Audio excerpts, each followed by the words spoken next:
Last week we talked about good faith estimates and their applicability to your practice and why they are required by federal law that you provide them.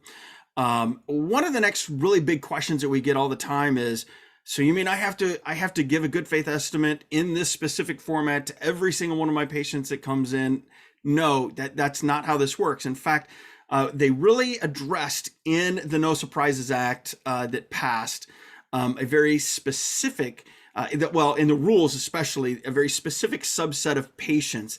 And those are those patients who are not filing insurance, but instead are self-pay patients. In fact, that's how the rule refers to them, as self-pay patients. And so we're going to spend a little bit of time and make sure you understand who is a self-pay patient, because that is the subset of people who actually you're required to provide a good faith estimate to, or a GFE.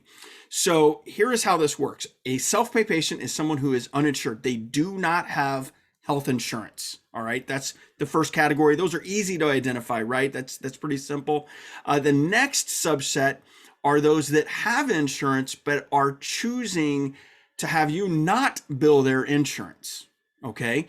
And then the third subset of people that this would apply to are those who have health insurance, but the specific services or items that you're providing or anticipate providing for them are not covered by their insurance, and you know this. Now, of course, I'm not talking about when you get denials at a later date. That's not the issue, really.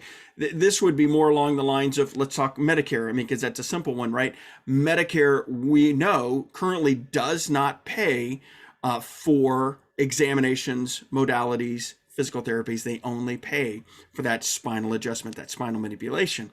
And so it's very important to know that we know that those other services are not covered. So Medicare patients who are receiving any of those non-covered items or services by Medicare, they would be entitled to receive a GFE, a good faith estimate. Now, this is really important to understand.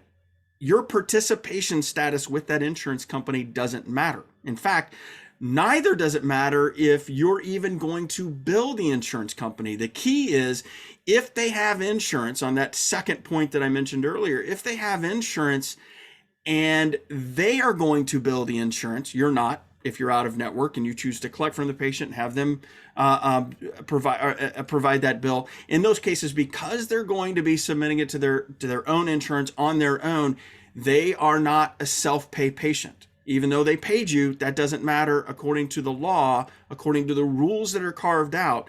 As long as it's going to be billed to insurance, then at that stage, they are not self-pay patients. That's really important. Other key clarification points: high deductibles, right? We get this question a lot. So what if somebody has a high deductible? How does this work for them? Well, those that have high deductibles, they're not self-pay patient if you're billing or they are billing their health insurance, right? So even if you are or they are billing their health insurance for the items and services that you're providing in your practice, they're not self-pay. However, if they're high deductible plan and they're like, don't even bother sending, I'm never going to hit my deductible, don't bother sending it off. In those particular cases, they're telling you, don't bill on my insurance, or I'm not going to be billing if you happen to be out of network and they bill on their own. Either of those cases, if they're not billing their insurance, then they are a self-pay patient.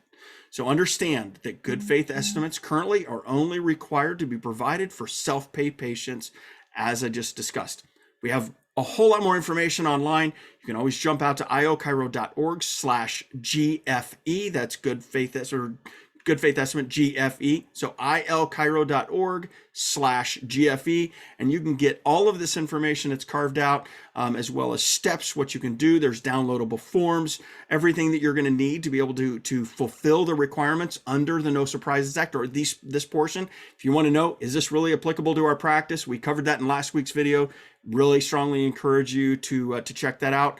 Again, we're going to cover a few more things in the coming weeks that are important for you to understand in regards to good faith estimates and No Surprises Act. Next week, we're going to talk about what really are good faith estimates. What are they?